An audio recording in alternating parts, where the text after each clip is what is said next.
जय माता दी। ओम नमः शिवाय। प्रिय भक्तगण, आज आषाढ़ माह के शुक्ल पक्ष की प्रतिपदा तिथि है। प्रिय भक्तगण, आज से गुप्त नवरात्रि की शुरुआत हो रही है।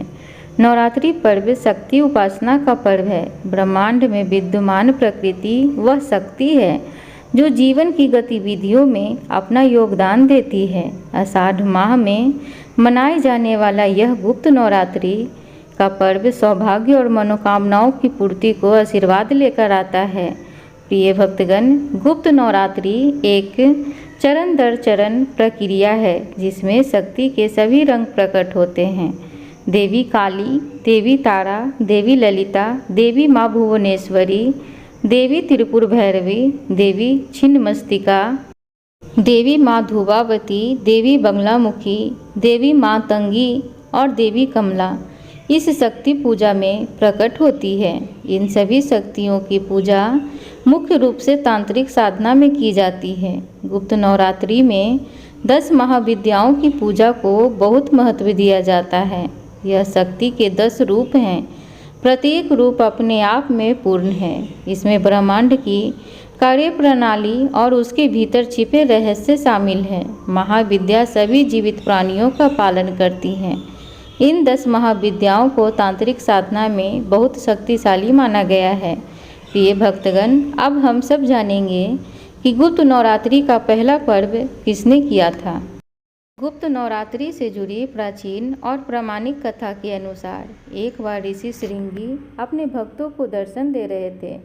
तभी भीड़ में से एक महिला निकली और कर्मबद्ध होकर ऋषि से कहने लगी कि मेरे पति सदैव दुर्व्यसनों से हमेशा घिरे रहते हैं, जिस कारण मैं धर्म और भक्ति से जुड़ा कोई काम या पूजा पाठ नहीं कर पाती हूँ। अपने पति के कारण मैं ऋषियों को अन्न तक समर्पित नहीं कर पाती, लेकिन मैं माँ भगवती की सेवा करना चाहती हूँ और मैं चाहती हूँ कि माँ की भक्ति व साधना से मेरे परिवार का जीवन सफल हो सके। ऋषि श्रृंगी माँ भगवती के प्रति महिला के भक्ति भाव से बहुत प्रसन्न हुए।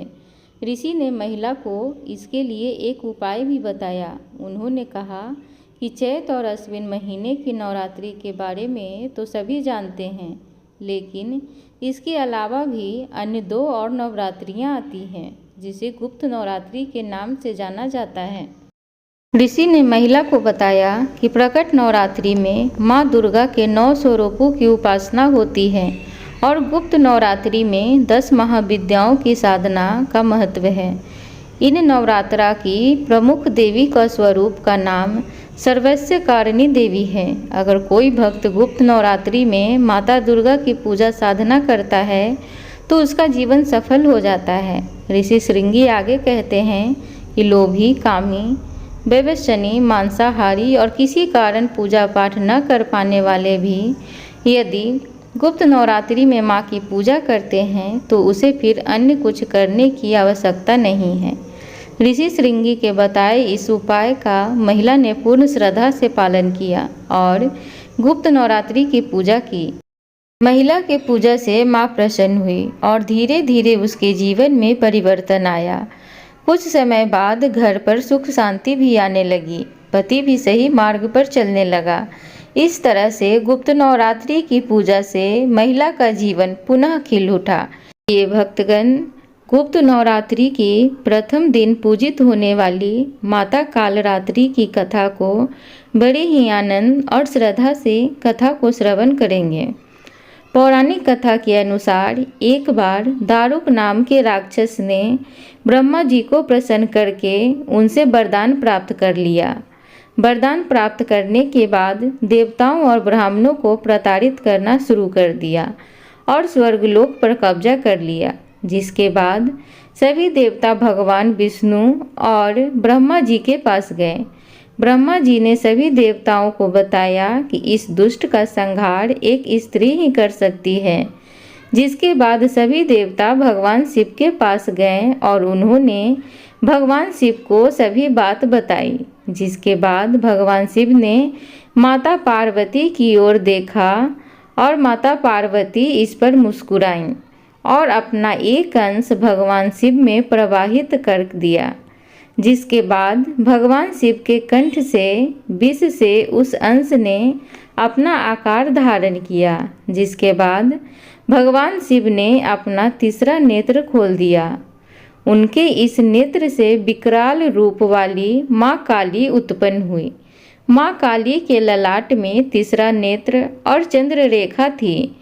माँ काली के भयंकर व विशाल रूप को देखकर देवता व सिद्ध लोग भागने लगे, जिसके बाद माँ काली का दारुक और उसकी सेना के साथ भयंकर युद्ध हुआ।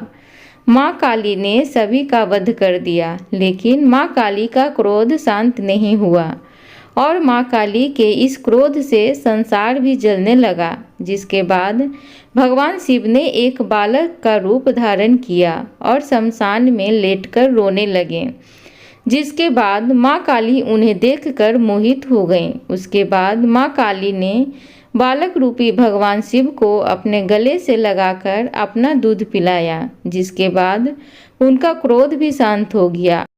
प्रिय भक्तगण, तो इस प्रकार प्रथम दिन पूजनीय होने वाली माता की कथा समाप्त होती है। आशा करूंगी आज की कथा आप सबको आनंद दी होगी। तो कृपया चैनल को सब्सक्राइब करें, वीडियो को लाइक करें, कमेंट बॉक्स में जय माता दी जरूर लिखें। धन्यवाद।